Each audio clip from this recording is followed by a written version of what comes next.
Assalamualaikum warahmatullahi wabarakatuh. Shalom, Om Swastiastu, Namo Buddhaya, Salam Kebajikan, Rahayu.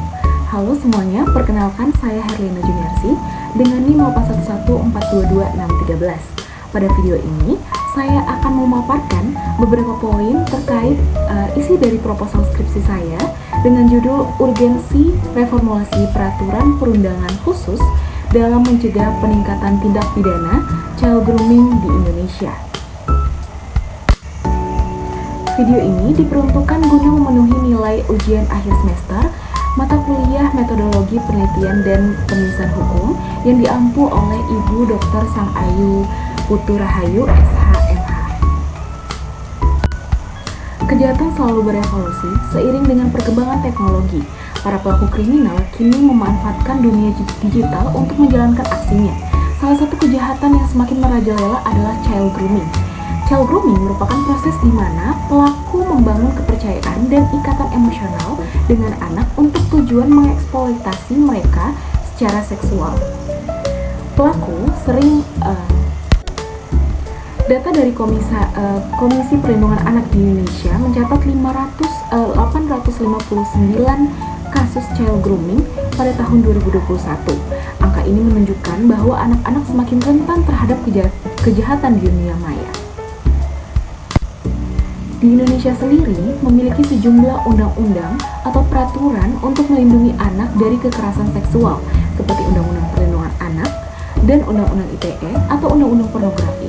Namun belum ada regulasi secara khusus, secara spesifik atau secara khusus mengenai kasus child grooming tersebut seperti di negara Amerika dan Singapura.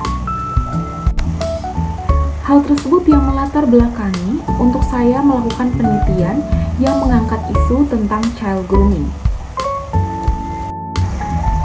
Identifikasi masalah atau rumusan masalah yang saya angkat di sini, yang pertama adalah apakah ketidakadaan regulasi khusus di Indonesia mengenai child grooming mempengaruhi banyaknya pelaku tindak pidana tersebut.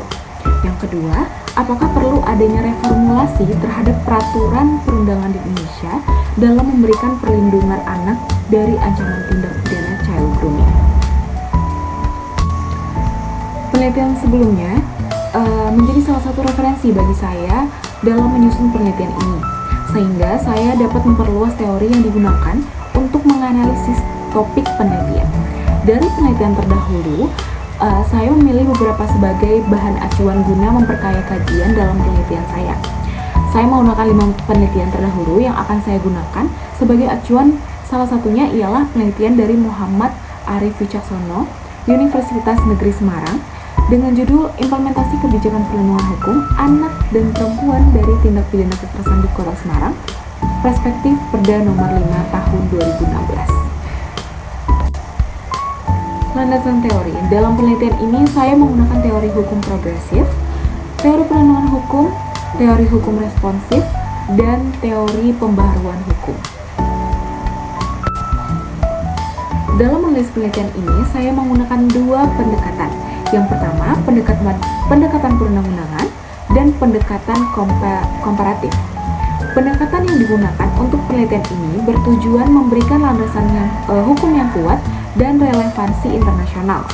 Pendekatan perundang-undangan digunakan untuk menelaah undang-undang terkait anak, pornografi, dan tindak pidana kekerasan seksual, sehingga penelitian dapat mengidentifikasi celah dalam regulasi yang ada. Sementara itu, pendekatan komparatif membandingkan kebijakan di Indonesia dengan negara lain seperti Amerika, terus kemudian ada Singapura untuk mengevaluasi efektivitas penanggulangan child grooming dan mengadaptasi praktek terbaik internasional. Kombinasi ini memastikan penelitian menghasilkan solusi yang komprehensif yang berbasis bukti dan relevan berbasis global. Jenis penelitian ini saya menggunakan dalam penelitian bersifat doktrinal atau bersifat normatif. Yang kemudian fokus penelitian saya pada pentingnya pembaharuan dan penyesuaian peraturan hukum di Indonesia yang secara khusus mengatur dan menanggulangi tindak pidana child grooming. Lokasi penelitian sendiri, penelitian ini saya akan melakukannya di Dinas Pemberdayaan Perempuan dan Anak Kota Semarang, serta Kementerian Hukum dan Hak Asasi Manusia Jawa Tengah. Karena kedua lembaga tersebut memiliki peran penting dalam perlindungan anak, khususnya dalam kasus child grooming. Sekian video dari saya, terima kasih.